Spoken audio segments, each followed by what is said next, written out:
I am recording this episode on the 1st of April 2025. It is not an April Fool's joke. However, here in the UK, April is dubbed Awful April, and it's because it's a new financial year, or we're entering a new financial year, and effectively all the prices increase because we are in a new financial year.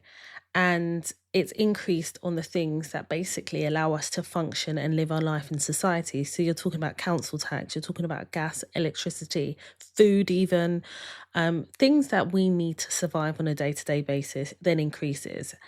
And it's not great. So for those of you who have friends and family here in the UK, check in on us because it's really expensive. It's becoming quite difficult to be able to financially function here in the UK. The country is being run by, I don't even know what to call them. They're just puppets. I don't even know. It's just painful. So yeah, just checking on us here in the UK because, it's not great. But I'm hoping through the podcast, at least for the next hour, hour and a half, I'll be able to give you a ray of sunshine, dose of reality and some wisdom. Yep, you've got a brand new episode. Toya talks. Council estate to corporate space. First gen Nigerian setting the pace. From Goldman Sachs to PwC. Building legacies for all to see. Dyslexia couldn't stop this flow. Law degree, just watch me grow. Masters of the game we show. Every sister how to own their throne. TOIA, let me show you how to navigate and elevate, that's what we do. Black queen, energy growing. Black people fail collectively because we falsely believe that the same people who kept us in bondage are going to gladly provide us with the resources for our liberation. And that was posted on Just Nesh on Instagram. Hey everyone, how are you all doing?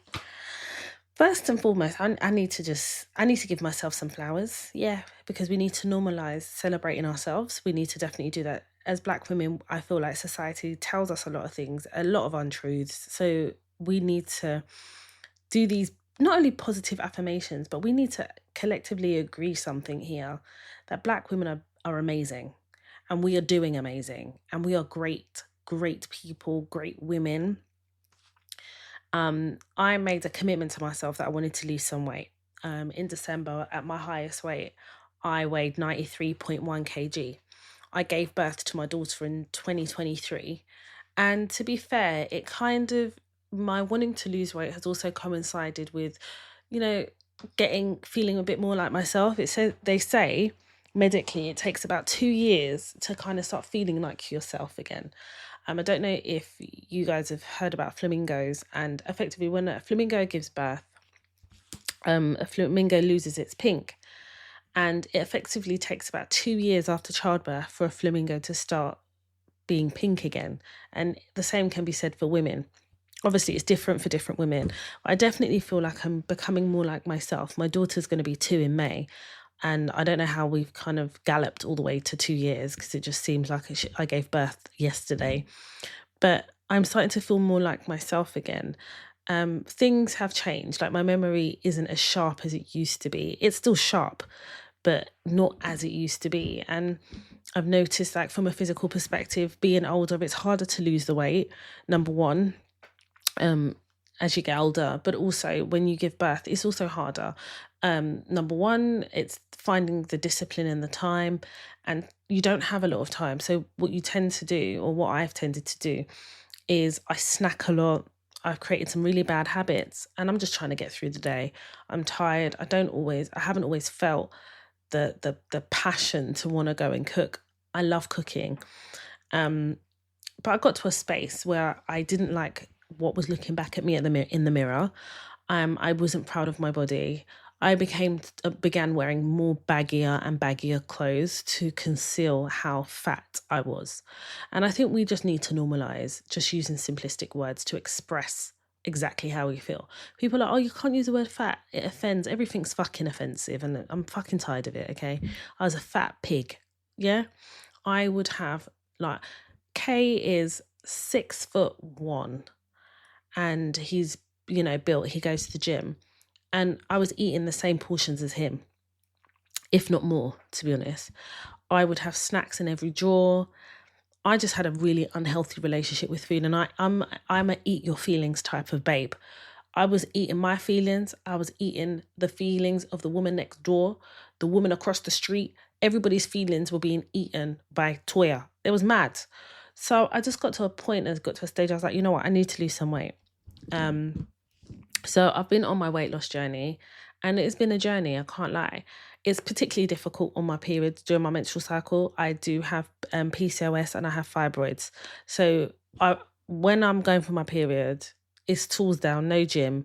All I want is sugar. And I've just learned to just give myself what I need during those times, but I make it back up. I have a walking pad, and I invested in a really well constructed walking pad. Don't get me wrong, I have nothing against TikTok. Believe I buy a lot of things from TikTok, but I wanted to buy a walking pad that was well built because number one, I wanted something to last, and number two, I needed to kind of incorporate what I like doing. So I like watching reality shows. I like watching series. So I've got one with a bar so I can put my iPad on it, and it's in my office space. So I've really kind of focused on making gym comfortable and making weight loss as comfortable enough as I can. I changed my portion sizes. I've changed what I eat and what I shop. And I had a PT up until recently. I had to sack her because she was, she's a 23-year-old babe.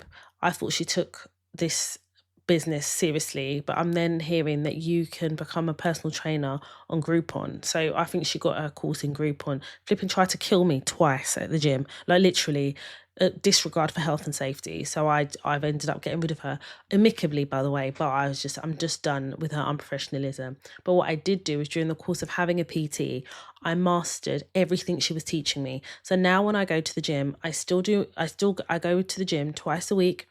Actually, no, well, twice a week, but there is an option for me to go 3 times a week because I do yoga. I do leg day on a Tuesday. On a Thursday, I do arms. This week, I've done leg day on a Tuesday. Thursday, I'm actually going to do reformer Pilates, and Friday, I'm doing arms. So I'm really building kind of like my gym routine and being healthy and everything as part of a lifestyle, because I realize that it's a lifestyle change. It's really easy to be fat. It's easy and it's comfortable. But long term, when I think of my health, when I think about my daughter, and when I think about just having that discipline, like I have nothing against anyone who is fat. Like you be fat, you live your life. But the way I look at it for myself is when I look at myself fat, I think there's a lack of discipline there, and the lack of discipline to regulate what I consume. And I have to be really honest with you. I've never met a healthy fat person before in my life. And anyone that tries to push that narrative is lying and hates you. Because the reality is, being the whole BMI and being clinically obese, I believe, is a very racist scale. It doesn't account for the diversity in the cultural diversity in terms of Black people typically have heavier bones, things like that. Bone density is very important when you're considering BMI. So I don't take it from a BMI perspective. If you're fat, do you know what I mean? And yeah, so I've made that lifestyle change, and I'm actually feel a lot happier. My skin is a lot better because obviously the food I'm consuming is not as greasy, it's not as fatty. I still cook. I love cooking. I've got a husband and a daughter. Of course I cook, but I don't pick at food as much. And I'm hoping that I have the discipline to continue this lifestyle on, and it not just be, oh, I get to my goal weight and I stop, because that's not what I'm trying to do here. I'm trying to make it a lifestyle. So, and also as well, I feel like gym really helps me out with stress with work. I've got to be honest. There's like a big boxing thing in the gym, and I need to find my boxing gloves or just buy a new pair. And I definitely will be incorporating that as part of my cardio. But it also helps with dealing with workplace stress. I can't lie. So yeah, that's kind of like my journey. So I started off at 93.1 kg. I recently weighed myself and I weighed 86.4 kg. That was like 2 days ago when I weighed myself. I need to get some waist beads as well. Like I'm going all in. I'm taking pictures as well so everybody can see. Like I'm dedicated and committed to this weight loss journey. And I also want to say, like, I don't judge anyone for whatever weight they want to be, but I judge myself because I know how I used to look, I know how I want to look, and I know how I looked before I committed to this weight loss journey. And from a health perspective, and just from a general wanting to live a better life and set a good example for my daughter, I'm on this journey. So that's the silver lining for me in what, I just find the UK really difficult, but we could talk about that later. But just on the topic of gyms, Natalie B Fitness and all the controversy that happened with her, I did on my Instagram, briefly mention stuff, but I wanted to come in here and really have that conversation. Natalie B Fitness is the owner, CEO, the boss babe, black queen. And she has opened, or she is about to open, a gym called the G Spot Gym, the Girls Spot Gym. And I'm not going to keep calling her Natalie B Fitness. We're going to call her Natalie for the purposes of just getting through this segment. But effectively, the controversy is that when she was crowdfunding, or what do you call this now? GoFundMe, but it's crowdfunding, isn't it? She was very clear about what the objective was. And her objective was, it will be female only, trans inclusive gym. She was very clear about it. She went ahead and this was in 2021, I believe, and she went ahead on Twitter, which is now known as X. She was really clear about trans women, seeing trans women as females, etc., etc., etc. So on that premise, she crowdfunded and people donated, and she made a lot of money. I know that Gymshark contributed, I want to say 20,000. Don't quote me, but I know it was a significant amount of money. I know there was a lot of controversy as well and backlash on whether she had spent the money on the gym, where is the gym? And I think that she was measured on the standard in which people dealt with her is very different in comparison to if she was a white woman. That I truly believe, because we understand how black women are treated in society. So I feel like a black woman doing this and being very clear about her objective has contributed, her being a black woman has contributed to what I believe is racial discrimination that she's endured. And I have read it on some of the comment sections and what people have said, and teetering on the race discussion. It's got nothing to do about race, but whenever us as black women want to do something and we want to go ahead and be clear about what our objective is, black women are held to a different standard. And in fact, it's the tear down of the black women, and it's disgusting, and it's vile vitriol. She then backtracked this year, and she says, listen, I've experienced sexual assault in a gym, and there's many women that have experienced harassment, sexual assault, and just poor treatment at the hands of men. So her view was then that she is creating this gym for biological women, and it would be exclusive of the trans community. And that is where the backlash started, like the real backlash. And everybody was up in arms. TikTok, Instagram, Twitter, X, which is now known as X, everyone's going crazy. And it was a two-point argument. The first point is, well, you deceived us because you said it was trans inclusive. On the basis of that, many of us have contributed and contributed to your crowdfund, and now you're telling us the objective has changed. This is not what you said in the beginning. And the second part of it, in my view, is her wanting to make this for biological women. And I'm very clear about how I'm using what I'm saying. You're born a woman. And I'm going to provide you guys, whether you ask or not, with my opinion. I think Natalie handled this wrong. And I think she's allowed to make a mistake because she's a human being. And I think initially the objective of the Girls Spot Gym, or the G Spot Gym, was that it would be trans inclusive. I think upon her reflecting, listening, and also knowing the experience she's had as a biological woman, she changed the objective. She thought, you know what, this is not going to work. In order for this to be a woman-centric gym, it has to be for biological women. And she changed her stance. When she changed her stance, she should have, at that point, offered a refund to those people who contributed based on the fact that it was trans inclusive. She should have said that. That should have been part of her speech. She's very articulate, and her speech, I say her speech, but, you know, it was very well put together, her explaining that the objective has changed. But she should have said, this is what I'm giving you. Because what she would have done is curtailed those who now are demanding their money back like it was thousands of pounds anyway. But I guess collectively it probably is. But the point is, what she would have done is kind of dealt with that then and there, rather than receive the backlash, receive the threats, and then get that. But she would have got the threats anyway, I think, anyway. But the point is, I just think from a PR perspective, she didn't handle it correctly. Now, I've seen a lot of opinions, a lot of think tanks or think pieces. And my view is this: I don't care how you live your life. I don't care who you choose to be. I don't care the identity you choose to adopt. I don't care about any of that.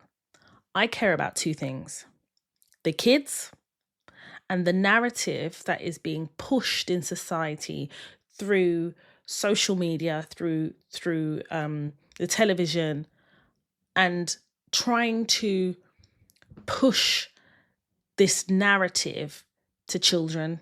I've got a problem with it. Things about trans, let children just be children. Let children just be children. The need to include children in the conversation is dangerous, is diabolical. And to be quite honest with you, it turns my stomach that there is a conceited effort to erode the innocence of children in society. Let children be children. Leave the kids alone. And I'm very clear about it. So if by having that view, people think I'm transphobic, then you're ignorant. There's nothing transphobic about me. I don't care how you live your life. I have no opinion. Whatever you want to do, you do. I don't judge anybody, because at the end of the day, honey, you know, when it's judgment day, we're all in the same queue. So do your damn thing. Leave the kids alone. Leave them out of it. Why can't children just be able just to live in their innocence? They're going to have years and years and years and years and years and years and years and years and years and years to be adults that are thrown so many different messages and different virtue signaling. Let children be children. And I'm very passionate about that. And I mention it first because I'm more passionate about that than anything else. The innocence of children needs to be preserved. And this need to push a narrative to these kids. Rainbows aren't rainbows anymore to these children. Why can't children just be allowed to just be children? Why can't they bask in their innocence for as long as they're children? Why do you need to confuse the minds of children? What is it about their innocence minds that attracts you to push a narrative that they are not in the emotional ability to receive? What is that? That to me is a conceited effort to damage children and not allow them just to live in their innocence and just bask in whoever they are ordained to be. That's my view. The second thing is this conceited effort to erode biological women, our rights, our viewpoints, our stances. I'm going to tell you this. As a biological woman, I have periods. I have period pains. I have been given the opportunity to carry a child and give birth. As a woman, as a biological woman, I know what I go through in my womanhood. And therefore, you may be a trans woman, but there is a difference between you being a trans woman and me being a biological woman. It's different. It can never be the same. And the fact that as a biological woman, I cannot stand and speak in my truth without being accused of being transphobic is dangerous. And to be quite honest, it's violent. It's that violence against biological women that needs to be discussed and it needs to be addressed. Because as a biological woman, I don't care if you're a trans woman. I'm not That is your choice. It has nothing to do with me whatsoever. But what I do have a problem with is when I talk about, oh, I'm, not even me. when Adele says, I am the first woman to have won XYZ award in this category as a woman, everybody dogpiled on her. Oh, she's transphobic. What about the trans? It's not always about the trans community. It's not always about you guys. I'm sorry. It isn't. It's not always about you guys. Sometimes it's just about being a biological woman and being able to sit in our truth and say, I'm a biological woman. These are my experiences. These are my viewpoints. And this is my perspective as a biological woman. And that's it. End of conversation. There doesn't need to be what about us. It's not always what about us. This is not struggle Olympics here. This is about, as biological women, us being able to sit in our truth and say, actually, I want a female owned gym for biological women, and I want to feel safe working out and doing the things that I enjoy, being educated in health and fitness in a safe space. And I don't think there is anything wrong with Natalie B Fitness changing her position, because who has said that you cannot change your view or your position? Who says that? She's got every right to do it. Now, did she handle the comms and the PR around it very well? No, she didn't. But she's not a PR guru. She's not a communications CEO. What she is an entrepreneur that saw a gap in the market and based on her experience decided that she wants to open a gym, which would have been inclusive had she not experienced some of the experience that she has done and probably canvassed opinion. And now upon reflection, she's decided it's going to be biological women only. Now, there is a dilemma here because I don't know how she's going to police this. Because I say the word police it, and we're going to inverted commas because I don't want anyone to go, oh, they're going to be policing. Because some people, they deflect from the topic at hand and try and make it into something. Not everything is something. How are you going to police it? Now, what I am going to suggest that she does is in the contracts people sign up to this gym, there's going to be a contract. And in the contract, I think she just needs to tackle this head on and say, this gym is for biological women only. And this is interpreted as women who are born women. This is not inclusive of people who are not biological women. So if you are asked the question, please do not be offended. It's part of our ability to maintain the objective and ethos of this gym. So if you are asked, or if this is something that is queried, this is part of our ability to ensure that we keep to the premise of what this gym is and what it stands for. She's going to have to be as blunt as that. She's going to have to. Now, I'm under no illusion. People are going to see this as discriminatory. At the end of the day, she is allowed to have a gym that's for biological women only. She is allowed. If you feel that you're not included, open up a gym that is inclusive of whatever your beliefs are or whatever your viewpoint is, or for all. Open that gym. But what you don't get to do is get to tell her what she should do, why she should do it, and who she should include. That's not for you to do. And if you want your money back, ask her for your money back and leave that woman alone. And I'm going to be supporting her 100%. When that gym is up and running, when that gym is in full flow, I'll be going to that gym just to show support. I'll go to 1 or 2 sessions over there, and I don't even live in London, but I would do that. And I'm going to do it because, number one, I believe in biological women's rights. I believe that there is a conceited, committed agenda to erode the rights of biological women. I think that the ability as biological women to speak on things that affect us is seen as transphobic. And I actually think it's biological phobic or biophobic for biological women to not speak up about what we want, our viewpoints, our desires and our experiences without being accused of being something other than who we are. And I think there needs to be a conversation that needs to be had about why is there this aggressive vitriol against biological women. Now, what I don't understand is you want to be a woman. but you hate me for being born a woman. That's how it feels to me. That's my experience. That's how it feels. You want to be a woman. You have made the decision that that's what you're going to be, but then you hate me for being a woman, because when I'm talking about being a woman, you feel excluded from that conversation. That has got nothing to do with me. That's all about you and what you perceive and what you believe. How you choose to live your life is completely up to you. But as a biological woman, this is my reality. Though these I feel are conversations that need to be had. And this cancel call, you can't cancel me. I cancel you before you cancel me. Return to sender. Why is it that whenever it's time to have difficult conversations, people just want to cancel other people? I think it's crazy. It doesn't make sense to me, especially because being pro biological woman doesn't make me anti anyone else. It just makes me pro biological woman because I'm a biological woman. I feel like as a woman, I'm under attack constantly through the media, through conversations on social media, through conversations face to face, where I have to pick and choose what I say. God forbid I get your pronouns wrong. Oh my God, burn me at the stake. I don't want a pronoun. I don't have a pronoun. Oh my God, that's a problem.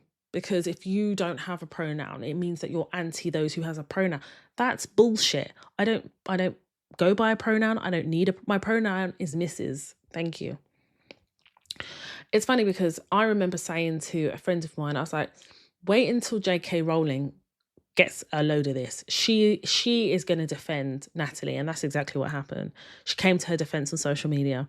And one thing I love about J.K. Rowling, she is going to speak the things because her money is long, her pockets are deep. Do you understand? So you can't even try it with her. And I love the fact that she is unashamedly and unapologetically a biological woman that stands for biological women's rights, and she refuses to allow the media, society, and the rhetoric that is being pushed to try and silence her. She's not allowing it to happen. And I don't see anything transphobic about what she's saying. Listen, I would be the first person to say, oh, this is wrong. I would. But you have people like Bob Risky, for example. I find Bob Risky absolutely hilarious when I don't even know his pronouns. I don't know his pronouns. So I'm just going to call him, I don't even know. Can you see? Look at this now. Anyway. I have a problem with Bob Risky. And the problem I have with Bob Risky is he is so angry with biological women that he will talk about things and he will say things and he will disrespect biological women. But he has spent thousands of pounds and risked his life to be a woman. And I accept him or her for whoever him or her is. Like, if you believe you're a woman, you want to be a woman, I support you. Live your life. But why has it got to be at the expense of degrading a biological woman so that you can feel more like a woman? What's that about? Why? I'm gonna steal your man. I'm gonna do this. Oh my God, I'm having a period. There was a point where Bob Risky was telling everybody he was having periods, and I'm not gonna lie to you. I felt quite offended. Felt quite offended because as somebody who has fibroids and PCOS, my periods are hell on earth. They are hell. I dread a period. The anxiousness I feel a week before my period is due is like no other. And what I physically go through before the period arrives is just unbelievable. And those of us who suffer from endometriosis, PCOS, fibroids, cysts, you name it, we know that periods are not the best. I'm sitting here as a biological woman and I'm 40 years old and I'm thinking about having a hysterectomy. Although I know that it will bring on an early onset of menopause, I have to weigh up whether that is probably better for me than going through 10 days of hell, of heavy periods, wearing nappy-like sanitary pads, fearful of leaking, the pain, the cold sweats, the shaking, the vomiting. I have to balance that with, okay, should I just have a hysterectomy? And when do I have this hysterectomy? Do I wait to see if I have another child by a certain age? And if I don't, then I have a hysterectomy. What does that entail? It's an operation. Oh, can my body withstand an operation? Like, I have a family, I have a child. Like, can I go through that? This is just probably 10% of my experience as a biological woman, but it's the most heaviest 10% of my life. And I say 10%, I'm just equating a figure to it. But what I'm trying to say is, as a biological woman, we go through so much. I know what I go through. So I'll be damned if I'm watching Bobrisky ridicule women and then ridicule and take the piss out of periods, when in fact, the ability to have a period is such a sensitive topic anyway. Our femininity, our womanhood is not tied into periods. Our womanhood is not tied into whether we can have children. But society tells us that that's what makes us women. But that's not what makes us women. There's so many different facets of being a woman that makes us women. And I truly believe that. But being a woman, if you believe being a woman is making the decision to go through operations or go through those lifestyle changes to be a woman, then I challenge your viewpoint of womanhood. Because being a woman is more than dressing feminine or having feminine attributes. Being a woman for me as a biological woman is deeper than that. It goes deeper. And I'm not sitting here judging anyone for transitioning or going through the process of becoming a woman, but I'm just letting you know, I was born a biological woman. You can't compare the two. And not everything as a biological woman is going to include anyone else. It's just biological women. There is a conversation that biological women can have that no one else who is trying to transition into a woman can have with us biological women. And that's just the fact. But society will then tell you, or those who have this anger towards biological women will tell you we're transphobic by not including them in the conversation. No, we can't include you in the conversation because this conversation is for biological women who are living in what we were born in. And now some people say, well, I was born to be a woman. Okay, fine. But that's not the conversation that we're having. I don't care how you live your life. If you are a trans woman, a trans man, whatever you decide to live your life to be is your decision to make. I respect your decision. But you need to respect biological women too. It's a mutual exchange of respect. But women, specifically biological women, are heavily disrespected in society. Heavily. The fact that we're in a country where we have to pay for sanitary pads is crazy to me. It's actually fucking crazy. It's madness. But the fact that I have to sit here and explain different facets of my womanhood is even more crazy. Because society has set it up to where I no longer feel safe as a biological woman to even call myself a biological woman. And I have to tiptoe and be careful about what I say. And I'm done with that shit. I'm done with it. I'm going to say what it is I feel as a biological woman. I'm not ashamed to be a biological woman. I'm not going to be made to feel shame to be a biological woman. I'm not going to be silenced because I'm a biological woman. I am who I am. So if there is an award or in a category and someone says, I'm the first woman, she is the first woman. And if you've got a problem with that, I think you just need to check your sensitivity. I think you need to actually have a conversation with yourself and ask yourself, what is it about being a biological woman that makes you so angry that you have to label, degrade, and have an opinion about our womanhood? What is that about? H&M, the clothing brand, recently had a partnership with Nikki Poacher, and the partnership was for her company called Buy From a Black Woman. Now, H&M offered her $100,000 in exchange for ending the partnership quietly, and also allowing H&M to continue using the brand name and associated programs, so anything associated with Buy From a Black Woman. Now, another thing that H&M had asked for from her was the right to retain the name and the logo for DEI reporting. Hear what I'm saying to you. You enter into a partnership for Buy From a Black Woman, then you decide, right, I'm going to end this partnership, and I value this partnership at $100,000. But in exchange for the $100,000, and as part of ending this partnership, you're going to go quietly. You're not going to make any disparaging comments about H&M. You're not going to speak about the partnership, why it ended, nothing. And on top of that, you're not going to say anything defamatory. But on top of it, you're going to allow us the rights to use your brand name, your logo, and anything associated with Buy It From a Black Woman for the purposes of DEI reporting. So it's like you're not actually being transparent about what you're reporting from a DEI perspective. So this partnership ended on the 12th of March 2025. And of course, Nikki Pocher has gone public, a Black woman with a Black brand and a message that is so important. And it was recently found that they actually paid her, I believe it's $83,000, and that was money that was owed to her for unpaid invoices. And I'm so glad that she's kind of gone public about this, because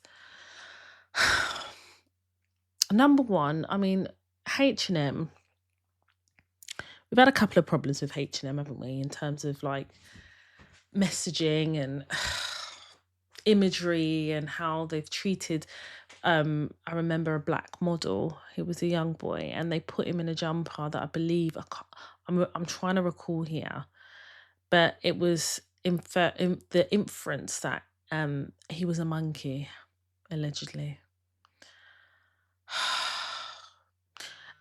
And then, sorry, my phone is going to go off because my daughter's sleeping and the baby monitor is on. But the point here is that it's interesting, isn't it, how they remove DEI, but there are those who keep DEI so that they can have this illusion to the public that they're in support of what DEI actually means. And I've said this before, DEI is not about Black people, but there are companies and other people who make it about us because they want to put everything on our neck to carry, and that is not our weight. But they want to be able to say, oh, we're doing stuff for Black people in the Black community. This is our reporting. Oh my God, we've got this partnership as well, buy from a Black woman. So we're, in terms of diversity, equity and inclusion, we tick all three boxes, because for a lot of companies, it's a box ticking exercise. So those companies who have kept DEI as part of their company ethos and policy, great. But it's if you really read into what DEI is, they people try to make it into a Black issue, a Black rhetoric, but it really has not benefited us at all. And I think what's happened with H&M and Nikki Pocher is a classic example of where DEI is just for show. It doesn't actually mean what you think it means. If you want to hire talent from diverse and equitable parts of society, you want to be inclusive, then it starts at the hiring process. It starts at advertising for roles. It starts at being transparent about pay disparities, gender disparity, and racial disparity in pay. That's what it means. And until we get to a point in society where we really recognize what diversity, equity and inclusion actually really means, we're always going to be in situations where it's just going to be performative. H&M, amongst many other companies, are very performative. It was like the Black Squares, and they make it about Black people, and it doesn't benefit us in any type of way. In fact, what I tend to find with DEI is more about what it represents in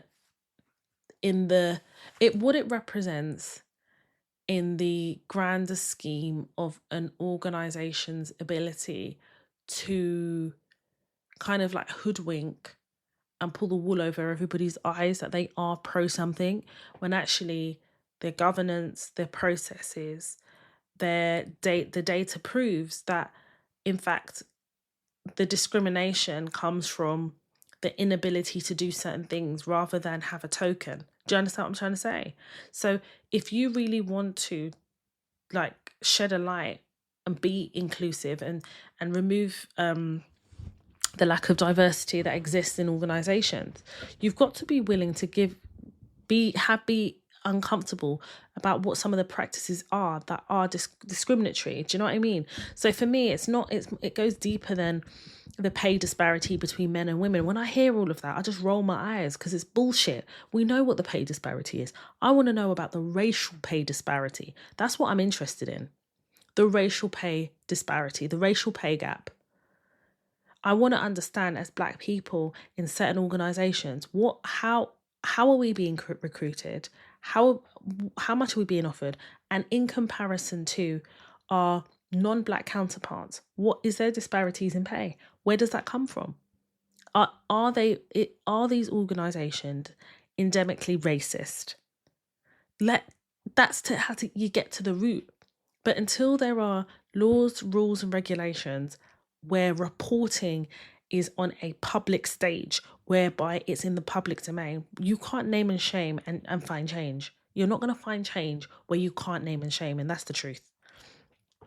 And just keeping on that whole name, shame, and looking for change, let's talk about Google. Google recently settled a $28 million racial discrimination claim. In pounds, that would be 21.6 million. An ex-employee, Anna Cantu, brought a claim in California, USA, of racial discrimination in terms of the racial disparity in pay and career progression. She claimed as part of her application that there was a lower paid positions and job opportunities for ethnic minorities. And she basically said there are systematic racial experiences that has led to racial discrimination and the pay disparity gap between ethnic minorities.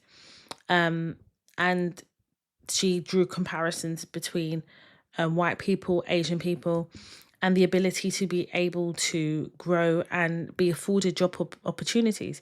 But she focused her claim more on the disparity of pay and career progression. Google settled the claim. Yep. Google settled the claim. But a caveat to the claim is that they would exclude all Black employees.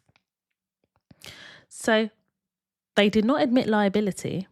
They did not admit that they had done these things in terms of the racial discrimination and disparity between pay and career progression with ethnic minorities. They hadn't admitted any of it. But what they did say is, we're going to settle your claim. But your claim is going to include Hispanics, Indigenous Native Americans, Native Hawaiians, Pacific Islanders, Alaska Native employees. And yes, you've brought this class action, but in order for us to settle it, it has to exclude Black employees.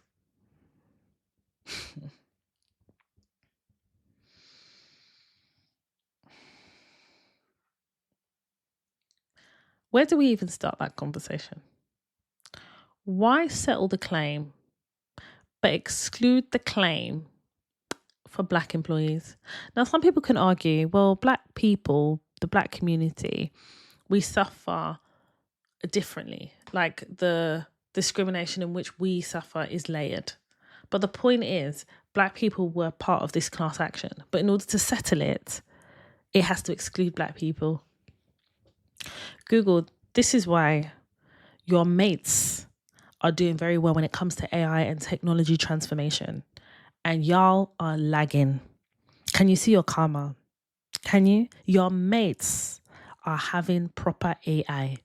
Your mates are having proper technology. Your mates, as in Apple, are having an ecosystem of technology, which, to be honest with you, isn't always great, but it's better than yours. You're lagging behind. Can you see this is nonsense? But I know the laws in America in terms of like employee rights, employment rights are very different to the UK. That's one thing I'll say about the UK. Employment rights, although we suffer from systematic racism as part of the judicial system, that already is a conversation. But when it comes to employer rights, employee rights, I would say we have better rights in the UK than our American counterparts. I will say that. The problem here in the UK is proof. The macroaggressions that lead to certain things is often hard to prove. Yeah. But we're wisening up here in the UK. Better believe we have case law and we not only case law, but we have instances where it's undeniable. We have burn folders, we have evidence, we have stacks of evidence whereby we understand collectively how the system works, and we know what we need to do to enforce our rights here in the UK. So I will say that. But employment rights are better here in the UK. I've got to say, I've got to be honest, you know. I don't even know what to say, because yes, Google settled. They did not admit liability, but they settled anyway. And I think had it gone to court and we understood the full scale, I don't think Google probably would have recovered. So in fact, it was probably smart for them to settle. But what is very notable and what needs to be highlighted is the exclusion of Black employees. Me, if that was me part of that class action, they said exclude Black, I'll be leaving that company, because that's mad. And the thing is, they accepted the settlement. Of course they're going to. That's what I'm saying. Dear Black people, they will happily use us. They will happily allow us to break our backs for them, but they will not break their backs for us. That's the fucking truth of it. They will use us to walk through the valley of the shadow of death, fearing no evil. But I'm telling you this now, when it's for us, they will dash you in the bin quicker than you can say bin collection. That is the fucking truth. That is crazy. When I read the case, my blood was boiling to Ras. It was my blood. It was bubbling.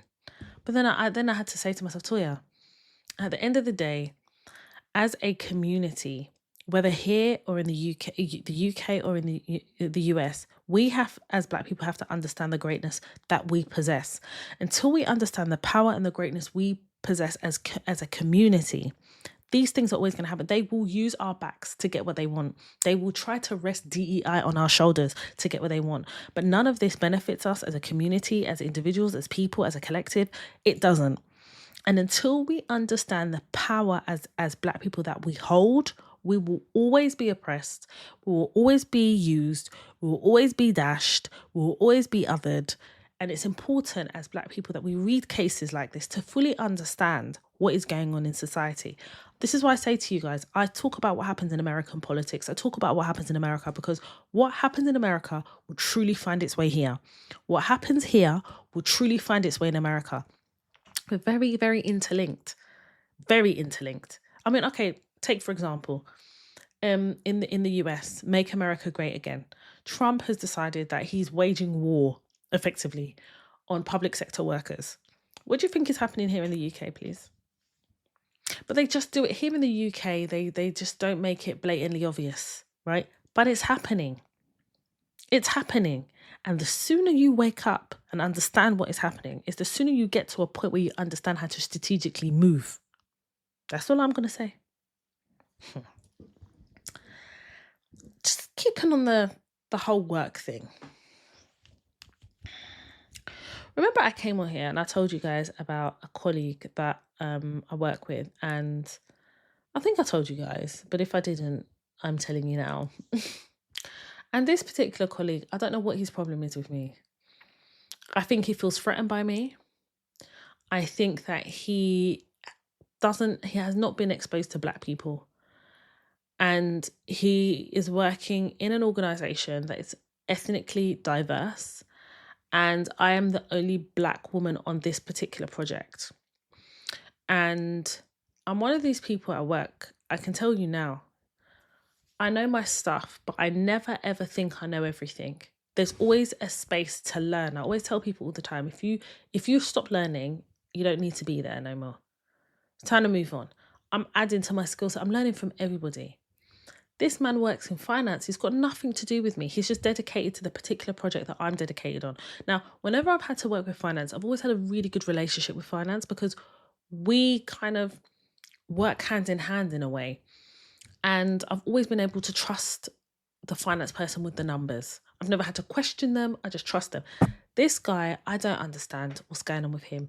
His numbers change every day, and I have to always catch him. So I take screenshots of things, because he'll go into shared spaces and change things and tell somebody that they didn't see what they saw, when in fact there is a audit trail, and I can see when he went into the folder. So I don't see, with somebody like that, when you have a slippery customer, you have to know how to work this person, how to get this person, because this person will standardly set you up, allow you to take the fall, and move like their hands are clean. You have to know how to deal with people like this. These are the type of people that they don't want to have to admit when they're wrong, but they would rather push you in front of a bus. He's one of those people. He's one of those people. He is the type of person that can't admit when he is wrong. And I've got a problem with people like that, because you see me at work, I'll tell you, I made a mistake.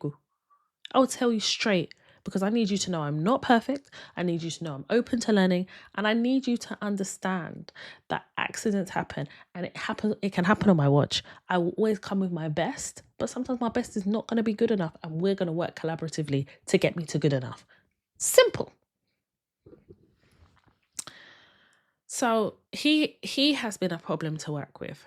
He's been very difficult, because I can't trust his figures. This man cannot count to the penny. Honey, he's a motherfucking problem. But I've also recognized some of the flaws in his character. So he has this need to kiss the arse of senior management, but I mean, his whole nose is up their rectum. It's weird. Especially because he's not a permanent member of staff, he's a contractor. And I just, having been a contractor myself, I just know how we move. So I'm not understanding this, how he moves. It's just very bizarre, very odd. He's an older guy, so I already know that he's a bit stuck in his ways. And he's from South Africa. He makes a point of telling me periodically he's South African. It's like telling me, oh, I'm African too. Honey, your African and my African is very different, Mr. White Man. It's different. He uses his white privilege constantly in the workplace. Him reminding me South African in a way, I feel like it's like him telling me I'm a white man. It's like we understand what we're saying here. You get me, right? Mm-hmm. So recently we had an offsite, and that offsite is more, it's like an away day. Oh God, look at me just poking my mic. Sorry. It's an away day. And I had every intention of going to this away day. Unfortunately, I was unable to attend. So the morning of, I need to double back.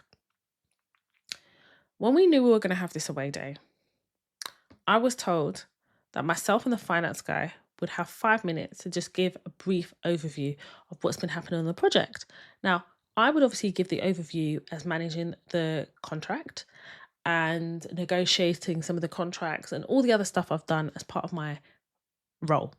And he would talk about the finances. I can't talk about the finances because that's not my role. So when the meeting invite for the away day was sent on the Sunday, I saw it on the Sunday, but didn't do anything until Monday, where I confirmed that I'd attend.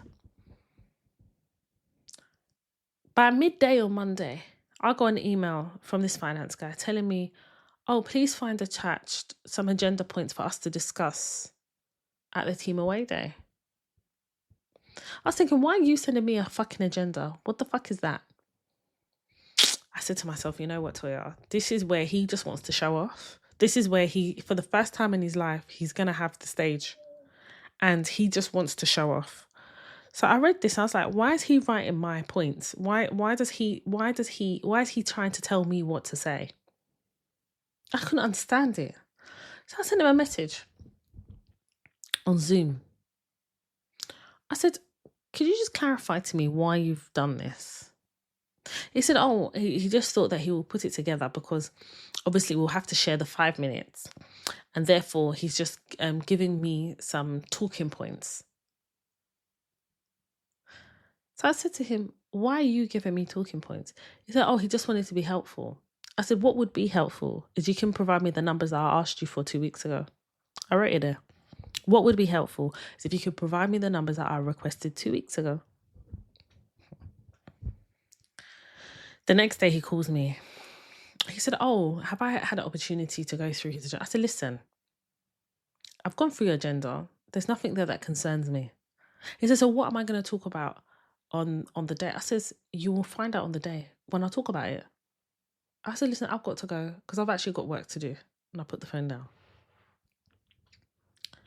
So come the day now, I emailed the 2 days before the away day, I emailed the director and say, I'm going to be there. I'm happy to do the, speak about the contract. He's like, great, Toya. I know the team would be happy to hear from you. You know, you've worked with quite a lot of people, but I know people will be interested to hear, like, how did we get to here contractually? What have you been doing? How you've supported us? What other things you can do to support us? I was like, cool. So come the day of the away day, unfortunately, I could not attend, but I would attend remotely. So I send a message to the directors to say, I can't attend in person. I will be remote, and I will still adhere to my slot. The finance guy was part of the group that I messaged. So then he messaged me privately and he says, he's not going to be there in person either. I said, fine, we'll log in remotely. He says, I'll let other people, like, he named these people that I don't know that you won't be able to attend. I was like, it's fine. I've already let the directors know. I don't need you to do that. So come now. I haven't seen the agenda for the day, but I know that when it's time for me to talk, somebody will just say, Toya, talk, and I will talk the things. So this away day remotely happens at 10. It starts at 10. 12 p.m. comes. No one's asking me to talk. 1 p.m. comes. No one's asking me to talk. 3 p.m. comes. Nothing. 4:30, 5. As we draw this away day to a close, I just want to thank everybody for joining. I want to thank everybody who contributed to the program here today. And those who have joined us remotely, thank you so much for your input. So I'm sitting there thinking, I've just wasted my fucking time. Because you see this away day, I didn't have to be remote for the whole day. But I was there in anticipation of contributing as part of the agenda. So I messaged the director. I've got a really good relationship with one of the directors. I messaged just like, I was a bit surprised because I thought I had to give an update. And, no one told me that the agenda had changed. He said, but the finance guy messaged us in the morning and said that you won't be able to provide an update because you're going to be working remotely. He goes, Toya, I did think that was a bit strange, but this is what he said. I said, so why did he ask me? He goes, Toya, I didn't want to bother you because I already knew that you'd be feeling bad that you couldn't join us in person. So I just didn't want to stress you out. I know you've got a lot going on anyway. My mouth dropped to the floor. So this little ras, dirty piece of shit, because he was, the director also told me that they'd already told him 2 days before that they don't need him to do a finance update, that they just want to hear the contract stuff. So because of that, this man decided to spite me. And he thought, well, if I'm not going to talk, neither is Toya. That's exactly what he did. This is what I'm telling you. This conceited effort. I don't know what it is about some white people that hate black women. And I say the word hate, and I know how I'm saying it because it's a fucking fact. My experience in the workplace, a lot of the vitriol, a lot of the violence, a lot of the verbal violence, a lot of the aggression, a lot of the intimidation, a lot of the bullying has come from white men in my experience. And I'm going to say this. There's some white men that I've worked with that I genuinely believe they just are just so respectful of me. And I've had great experiences. I've had great working relationships. But the majority of my experiences with white men has not been good. And I find myself in a lot of white-dominated industries, a lot of white-dominated organizations. So ultimately, my experience is going to reflect that, right? And I'm not saying I haven't had any other experiences, but I've shared them on the podcast, but what I am going to say is my experience of white males is very much this. You see, one thing with me, I will never act in anger, but you better believe I'm strategically thinking about my next move. So the following day we have a stand-up that we have bi-weekly. And in this stand-up, it's the one that I told you where the other white guy, tried to basically call me a prostitute. That's the stand-up. Can you see the pattern here? This is what I'm telling you about white men and my experiences, by the way. So we had the stand-up, and at the stand-up, everybody's like giving an update. Then I was like, right, I'm going to use this opportunity now. I've got the directors on the call. We've got the finance on the call. We've got the key leads and players on this call who would have been on the away day. And I'm going to address the finance guy on this call. So when it came to my turn to speak, I was like, this is literally what I said. I said, hey, everybody, before I get into my update, I actually would like to issue an apology on behalf of the finance guy. And I said his name. Because he took it upon himself to advise XYZ that I would not be providing a contractual update. And I was on that call. I was on the away day call. Unfortunately, I couldn't be there in person, but I was on the call waiting for the opportunity to provide this update. So you can understand my disappointment when finance guy went out of his way to ensure that update didn't happen for whatever reason. I can only assume it's because his numbers are not ready and has not been ready for the past 2 weeks. But I want to apologise. And I want to provide my update in the full understanding that I was very happy to provide an update and overview at the away day. I just was not given the opportunity. Everyone went quiet. And you know what happens? He went red. He went a bright colour red.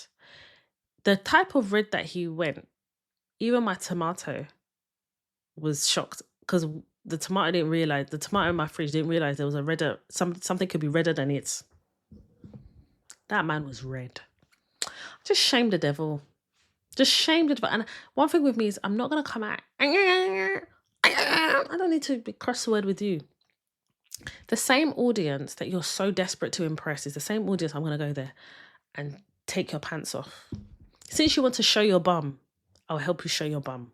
The director come on the line. He's like, Toya, I apologise because I wasn't aware of this. And everybody was so eager to hear from you. You work with so many different people on this project and your input has been second to none. I appreciate everything you've done on this project and this program. And when you move on to a next project, we will be so sad to see you go. So we just want to utilise and use all the knowledge that you've provided us and continue to support us. And we want you to know that you're appreciated on this program. That's what he said. Do you know the finance guy switched his camera off? Switch your fucking camera off, you fucking maniac. Switch your motherfucking camera off, you fucking maniac. What the fuck is wrong with you? What is it about the excellence of a black woman that will always, always trouble those who deep, deep down inside racially discriminate against us because of the colour of our skin? What the fuck is that? If I was a white woman, do you think he would do that to me? No, he wouldn't do, because he'd be scared of my fragile tears. So he wouldn't do that shit. But because I'm a black woman, he can't understand, number one, why I have this position. Number two, why I'm respected. Number three, that I can do my job well. He can't understand it. So his thing is, well, I'm going to dim your light. Let me be really clear to you about something. If your light shines, the only person that can dim it and the only person that has the power to dim it is you. If you give your power to somebody else, don't expect to shine in somebody else's garden. That's not going to fucking happen. You need to shine in your garden, you need to shine in your house, and you need to shine as you walk.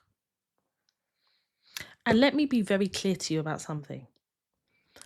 I don't sit here and think, oh, I'm the best thing before sliced bread. No, I just think I'm very good at my job. And I think what continues to make me good at my job is my ability to be a student of life and learning. Even this finance guy, that's a fucking tosspot. I learn from him, you know. I do learn from him. And I learn not just the strategic side or the faults in certain things that he's done and wanted to do, but even the finance side. There's certain finance things I learn from him because I'm not comfortable with finance. I don't like numbers. I only the numbers in my bank account. I don't like numbers. But I say to myself, even with the worst person, there's still something that you have to learn from them. Even if it's a warning to stay away from something, I definitely think there's something to learn. And I've learned certain things about reporting that I didn't know before. I learned certain things about how he forecasts his numbers that I actually didn't know before. And those things add to your knowledge, and you never know when you're going to have to tap in, need it, use it, suggest it. So for me, I'm open. But he's so close-minded to me that he's incapable of learning anything, even on a social level. So he's always going to find himself in a problem with me because he continues to underestimate me, and he's leading from a space of ignorance, aggression, and disrespect. And because he's leading from those spaces of negativity, he's never going to win. And I don't think he understands that. God don't like ugly. And unclean hands will never win. You have to win with clean hands. I don't know what it is about me speaking about, I didn't volunteer, I was asked to. But because you were told last minute that they don't need the finances, and why would they need the finances on a public scale? I say public scale, but on a project scale. They don't really want to show all the finance. I completely understand it. If this man wasn't mad, I would have actually given him an opportunity to talk. I would have maybe said something that would have included him in the conversation within those 5 minutes, Because with me, I don't need to shine alone. We can all shine together. But because he wants to be a dickhead, then you must take center stage of dickhead. The award for dickhead goes to Mr. Finance Guy. You cannot win when your heart is black. You cannot win when your heart is damaged. You cannot win when your heart is doused in negativity. You can't win like that. And you cannot win at the expense of of causing somebody else to lose. That's not winning. So he may have won that day. But honey, I'm running this marathon. And that's the difference between me and him. I'm playing the long game. He's playing the short game and losing. What a motherfucker. UBS. Let's talk about UBS. You finance people are really going through it. Well, I say you finance people, but I mean like the JP Morgans and those type of spaces. But UPS, an internal memo was sent on the 13th of March, 2025, which basically in UBS, they have to work 3 days a week in person in the office. But an internal memo was sent saying that, yes, you have to work 3 days a week in person in the office, but you're no longer able to work from home on Friday and then work from home on the following Monday. Listen, just tell the people them to work 5 days a week from the office. Stop this bullshit. This is bullshit. A UBS spokesperson, and I'm going to just abbreviate what they said, but basically said that working from the office promotes collaboration, allows people to share and nurture and foster relationships, and that working from home limits their ability to be able to network and all that. But what he doesn't talk about is, why are you then limiting people's ability to choose which 3 days they work from home? It doesn't make sense. So if you tell me that I can't work from home on Friday and Monday, I can only work from home on a Friday and any other 2 days, like, at this point you better prescribe the days for people, because that don't make sense. And this war against work from home and remote working, I'm going to say a couple of things. They are remote roles, especially in my industry, in the tech space and in the fintech, in the fintech space. And there are other spaces. So one of my friends works in the public sector. She's a contractor, or two of them are, one's perm. And in various different industries, you are able to find remote work. Like even me recently, I saw a couple of roles. They're fully remote. They exist. But you do have some organizations, like some of the big banks, some of the big investment banks. And I get it because of the culture of working in the office. I get all of that. But the ones that are saying, okay, we're moving to 3 days in person, I don't think you can police people in that way. And I think a lot of people have to make decisions about whether certain organizations work for them anymore. Some organizations may not work for you. And for me, I feel like having that, that balance of work, being a working mum, being a career mum, being a wife, there needs to be balance in my life. I'm not going to work a job where I don't see my child. I'm not going to work a job where if something happened, I can't get to my child in less than an hour. It's not going to work for me. And I'm remote. I work from home. I do go to the office and I do go on site if and when I need to. And I'm quite happy to do it because it's not obligated. It's not made to feel like a task that must be accomplished. So like the other week, I went to a working space. I've gone into the office, I've gone onto client site several times, and I've willingly done it because it's like, okay, why not? You know, I don't mind. I'm not being forced to do it. And I think you just need to, organisations need to start treating people like adults. And I think the problem is we have, especially in the UK, a culture of managers thinking managing people is staring at them in their eyeballs. We have a very archaic culture of what work is. But also as well, I think the government have an agenda whereby we have the most expensive transport system in the world. Like when I say the transport system, I mean we pay the most money to be able to use the transport. It's the most expensive transport that in the world that we have to pay for. But there is a conceited effort to get people into the office because I think with all the rising prices, the cost of travel, they want us to pay for that. They want to use the money for what they want to use it for. So they need us in the offices. So the more they push this agenda of working for the office, it's more likely that you are then to use the transport system and pay these astronomical prices. But when these organisations are telling you, we need you in person in the office, they're not having the further conversation that needs to be had about, are you going to meet the difference in money for me to come in? Because it's far too expensive to travel. If you're travelling before 9:30, you're fucked. You're royally fucked. Where I live, if you're travelling before 9:30 or is it 9:45, you're paying over £50. Over £50. Don't get me started, please, because it just makes me mad. I'm tired of the UK. I'm absolutely tired of it, to be honest with you. Primark. The CEO of Primark, Paul Marchant, resigned. He resigned with immediate effect.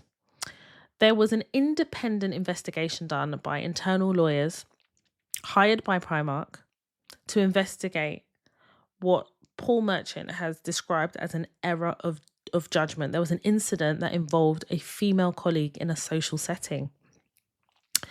As a result of the investigation that was held by internal lawyers hired by Primark, he resigned with immediate effect and shares fell by 4% after his resignation. Now, Primark has not gone into detail about what the allegations are that were made against the now former CEO of Primark. But what needs to also happen, what they have said is that they're going to support this woman, and they're going to educate and learn from what's happened. But what also needs to happen, and I think it's important that happens, is an investigation into how deep this actually runs within their organisation. I say that off the back of what happened at McDonald's, where there was an investigation done and it found that young people were being mistreated. There were incidents that happened, like sexual incidents that happened, where a lot of people were on 0-hour contracts, for example, in McDonald's, and they were made to trade sex for hours. And that investigation, I believe, was done by the BBC. So I think whenever there is an incident that happens involving a female colleague, and obviously without knowing the detail of it, I think there needs to be an investigation as to how endemic this is within the organisation, and actually how women are treated within the organisation in regards to inappropriate incidents that have taken place, albeit in the workplace or other social settings created by Primark as an organisation. And I think there needs to be further conversations that are had about these things. I think we're living in a society now whereby I think it's really important that as women, and the rising crime against women, and the statistics are speaking for itself, that we need to start looking into these organisations and these employers about how women are treated within their organization and the experiences of women. And we can't pretend like certain things are not happening. I mean, look at Harrods and the investigation into Dodi Al-Fayed in terms of sexual misconduct, alleged sexual misconduct towards members of staff. So when we're talking about, you know, the Primark CEO stepping down, and what he calls an error of judgment, an incident involving a woman, a female colleague within a social setting that was in Primark. The point is here is we don't have the detail, but we're allowed to infer. And the inference here speaks to, as a woman, something happening that was very, very, very serious enough for Primark to bring in external lawyers to do the investigation. And I want to draw your attention to something. With the external lawyers coming in to do an investigation, it's twofold. It's to find out whether whatever is being alleged happened, but it's also about whether there's a case here. So if she was to go to the employment tribunal or she was to take civil action, would she have merit? Would her case have merit? And the fact that he has resigned shows that her case would have merit. So in as much as they're supporting her, we need to know how far that support goes. Is it financial support as well? Like, what are we saying here? We may never know. We may never know. But the fact that a CEO of his caliber, and he's been CEO for a very long time of Primark, I believe, I want to say 2021, but it may even be longer than that. But the fact is, he's a very well known, he's gone through the ebbs and flows of Primark, very well respected.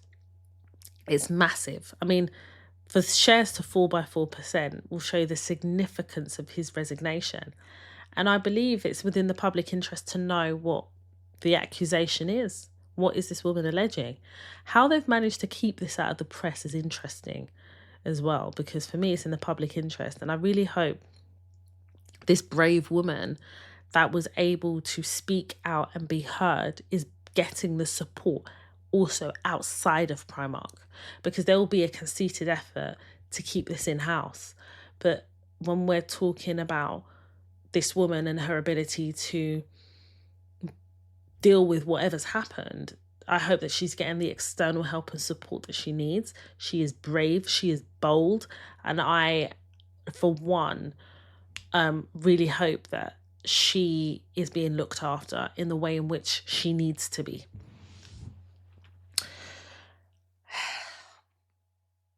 The UK is having a trade deal negotiation with the US.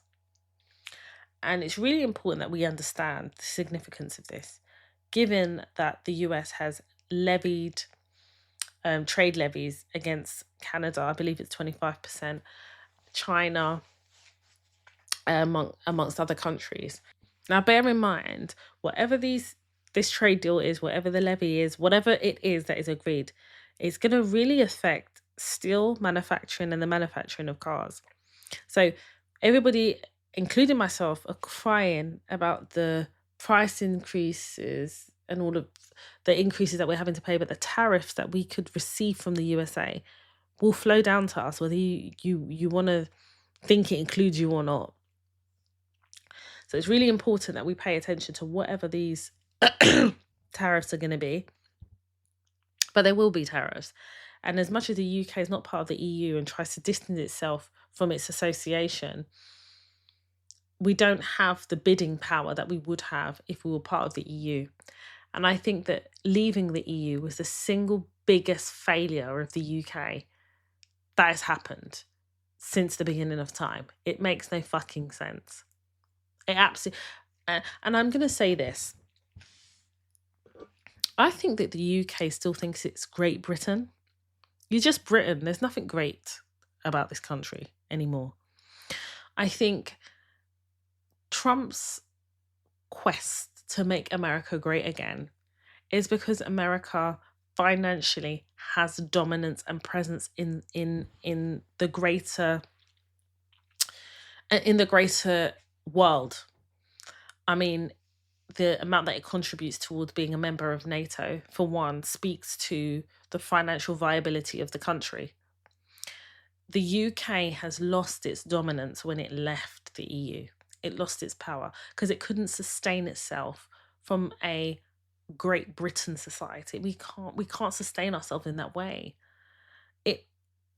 It's crazy, isn't it? All those people that were pro Brexit, they are nowhere to be seen. And the people who are dealing with the fallout of that rhetoric and that decision are us, the citizens. We're paying the price for it. So things are a little bit more expensive. From a socio-economic perspective, we're at a disadvantage by not being part of the EU. There are now trade barriers that the UK don't want to discuss. There are financial barriers and financial implications of not being part of the EU that is making the UK very, very, very, very expensive. The conceited quest to erode the middle class is very clear. They want to separate. They want there just to be two classes in this society: the poor and the rich. That's the truth. The poor and the rich. And it becomes very dangerous because some of us, listen, I'm sitting here telling you that I believe that I'm working class, as most of us are, but I believe that I've become middle class. I've become middle class. But the way the tax system works, I'm not considered middle class. I'm not, because if there is a conceited effort to remove it, I just become poor. That's the truth. Unfortunately, we're in a classist society. That's the society that we live in. When our parents came over to the UK, a lot of them believed in this great British dream. It's now become our nightmare. The cost of living in the UK is astronomical. And all you have to do is go to the shop and see the price of a loaf of bread. The price of 6 eggs. That's what you have to do. Now, they're talking about, obviously, April, they call it Awful April, where taxes are raised, the cost of life itself is just that much more expensive. And then they'll say, oh yeah, but the thing is, minimum wage has increased. But that doesn't make sense. The national rate wage will increase, and I think it's increased by, actually, you know what, I'll get the figures, because I've got the figures. I've got the figures here, because I just, for me, I want to quote properly. Okay, so minimum wage is up 77p. It's now £12.21 per hour. So let's get this right. If we average this out, this is from Simple Politics on Instagram. So if council tax has risen by 5%, and this is the average because mine's risen by more than 5%, by the way, and the energy bills, the price cap is up to 6.4%. Water bills have risen by 26%. I think mine's higher than that. Then you've got car tax, TV license, and broadband has increased. And then you've increased the minimum wage by 77p. Does it even make sense to you? But I'll hit you with something else that's not going to make sense to you. So your personal tax allowance. So you get this personal tax allowance up to £100,000, right? So personal tax allowance is currently £12,570. That hasn't increased. It's been frozen and will remain frozen until April 2026. Before then, so that personal tax allowance came into effect between 2021 and 2022. Before then, in 2020 to 2021, the personal tax allowance was £12,500. So between 2021 to 2022, it rose by £70. How are we in society supposed to enjoy the fruits of our labour if the personal tax allowance has remained transfixed for several years and has not increased with inflation? It doesn't make sense. And the worst part is if you earn over 100k, you're taxed at 40%. And then you have the introduction of an increase in national insurance for employers, which has a domino effect, because if your employers are paying more national insurance, what is the likelihood of you getting a bonus? Staff retention. They have to get the money from somewhere.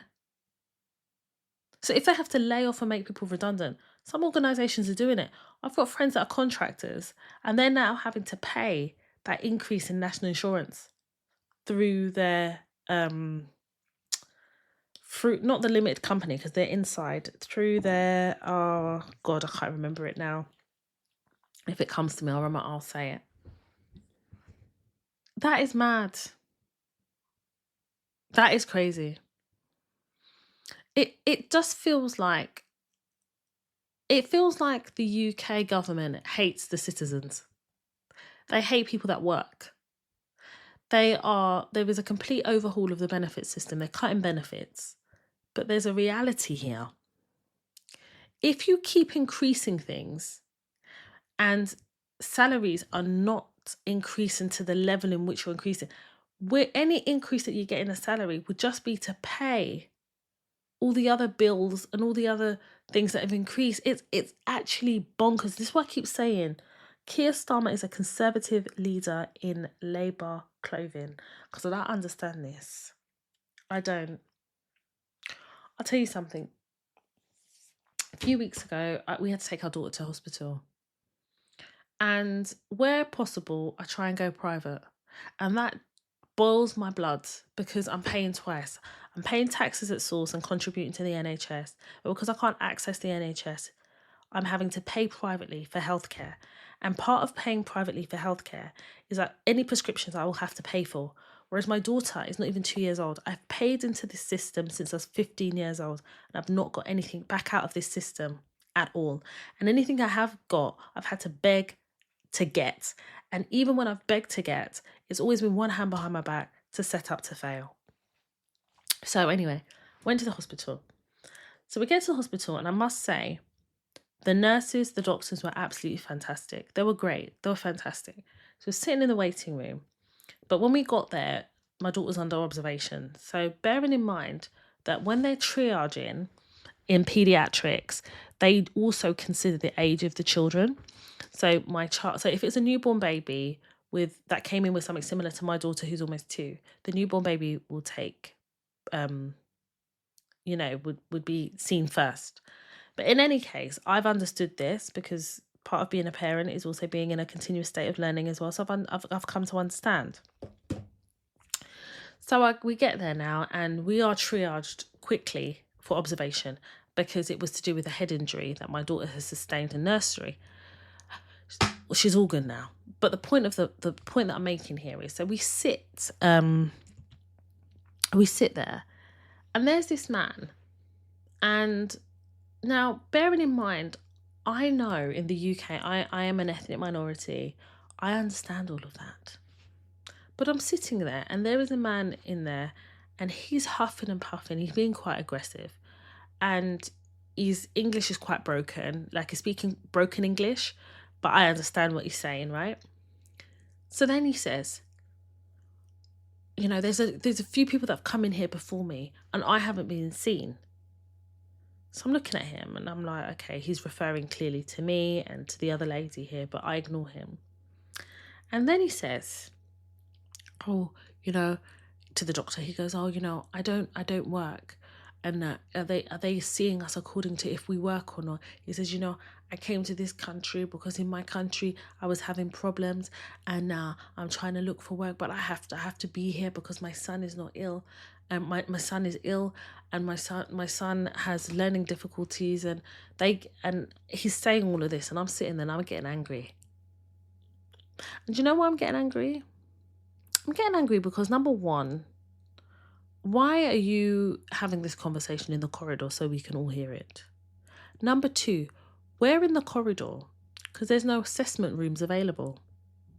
Your son has an assessment room. They have considered the fact that he has a learning disability, and they've prioritized him by giving him a room where he will be safe and secure, where they can assess him. But that's not good enough for you. I pay my taxes. I work. I'm paying into the system. And you've admitted to the doctor that you don't work. You're not paying into the system, but you're being prioritized. I'm not raising an issue about it, but you're raising an issue because you're not being seen quicker than what you want, as quick as you want. And for the very first time in my life, I sat there and I thought to myself, I'm paying into a system at source, and I'm being taxed through the nose. I'm telling you now, I am a high taxpayer and have been a high taxpayer for several years. And yet, I can't even get a room for my daughter to be assessed in. There's no priority for the fact that I pay into the system. And I'm sitting here hearing this man spill his guts and say, oh, he doesn't work. Oh, is that the reason why he's not being seen? Because he truly believes that he should have priority. What type of a country is this? Why does the government hate success? This government hates success. They cap your success at £100,000. And I'm telling you this now. After tax, £100,000 is about 60 grand a year, if that. And you couple that with all the expenses that come with living in this society. And I'm telling you, your take home is not as much as you think it is. But the worst of it is the cap on 100k. After 100k, you're taxed 40%. 40%. You lose your personal tax allowance. That's £12,570. You lose it. Then to further add to this, there has now been a financial raid on those who have side hustles. Because for some, listen, one thing I'm going to tell you, I will forever be an entrepreneur and a businesswoman, as well as having a career. But what pains me is being an entrepreneur, being a contractor comes at a cost. They remove outside roles. They place contractors in a situation where organisations have completely removed outside roles. They're so few and far between. These outside roles barely exist. If you find one, there's about 100 to 200 applicants. So you erode that. And then you say people who have side hustles, they're now going to get banks to report on, you got eBay account, you sell stuff on eBay Vinted. There is now a reporting requirement to see how much is going into your account, And to add to that, I have discovered that next year they want us to file self-assessments 5 times. So 4 times, like every quarter, and then there'll be a big one at the end. So effectively, you basically every quarter want to monitor how much we earn in side hustles. So if we're doing self-assessment, you do know those of us with accountants, the accountancy fee goes up. This is why I'm saying to a lot of you, get a really good bookkeeping system that has AI embedded in and start filing your own taxes. So I've decided to start filing my own taxes. I'm actually going to contact my accountant within the next few weeks and say, I don't need you anymore. I can file through what I use is Free Agent, and I can file directly to HMRC. I can ensure that my bank account, my business account, is speaking to the bookkeeping system, and therefore it should be accurate enough for me to be able to file. That's where I'm sitting with this. So when I say that there's a committed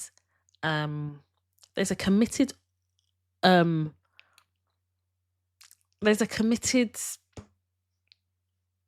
effort to erode success in the UK. This is what I'm talking about. I could give you stats. I could give you facts. What's the answer? Well, the answer is to understand that our parents came over here and we're constantly reminded that they're immigrants. So my thing is, since we're immigrants, we can emigrate. This country isn't it. This country isn't it. And I don't see it changing anytime soon. I see it getting a whole lot worse. Keir Starmer was reported to reportedly have said that it's going to be a little bit difficult before it gets better, but we're going to be better off under Labour government. You're fucking taking a piss, mate. When? In 4 years' time, when you ask for re-election, is that when it gets better? Oh, no. During the campaign trial, we're not going to increase working people's taxes. What's happening? Should we talk about first-time buyers and the increase of stamp duty, the lowering the tariff? So basically, if you, from the 1st of April, for first-time buyers and for those who are buying houses, whether you're a first-time buyer or not, if you buy a property of 250k, you have to pay 2.5k in stamp duty. Pre 1st of April 2025, it was 0. If your house is 450k, you're now paying £12,500. Previously, it was 10,000. If your house is 800,000, you're now paying 30,000. Previously, it was 27,500.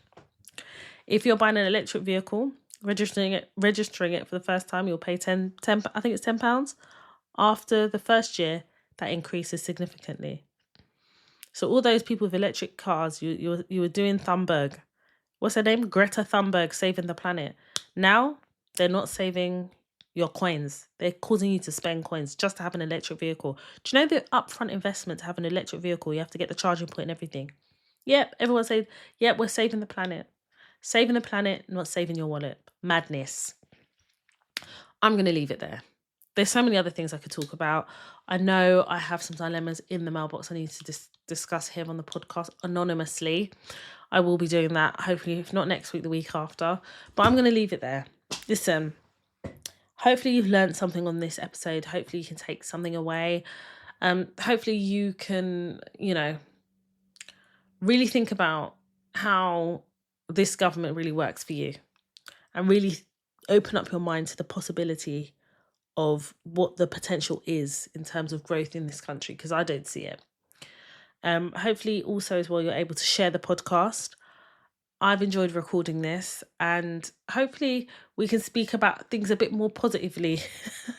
But there are going to be peaks and troughs in as part of the podcast, and more importantly, there's information that I feel like I have to share, and it's not always great information, but the awareness empowers us to make informed decisions.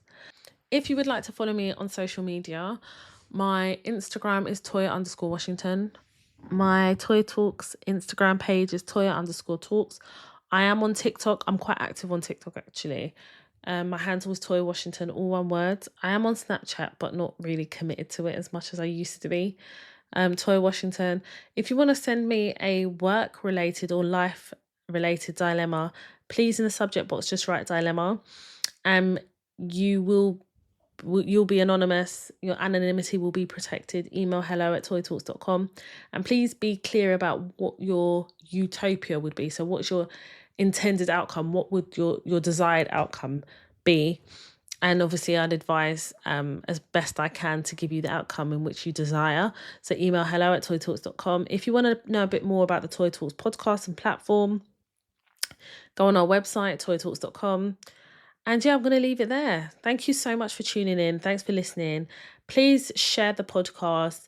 Allow people to open their minds to consider an alternative school of thought. But more importantly, to be exposed to previous episodes of the podcast. You know what we do here. We share, guide, educate and advise. For me, it's focusing on Black women first and everybody else afterwards, because as Black women, we have a very unique experience of the world of work and life. And it's important that there's a safe space for us to share experiences, advice, guidance, and hopefully some wisdom. My name is Toy Washington, and you have been listening to the Toy Talks podcast. TOI, let me show you how to navigate and elevate, that's what we do. Black queen, energy growing, no fantasy, just real talk. From classroom dreams to boardroom walk. Black woman power, watch it shine. Breaking barriers, redesigning time. From Tottenham roads to CEO, every step teaching what we know. Not just surviving, but thriving more. Opening every closed door. Toya Talks. Toya Talks. Toya Talks. Black queens to the top and we're still going.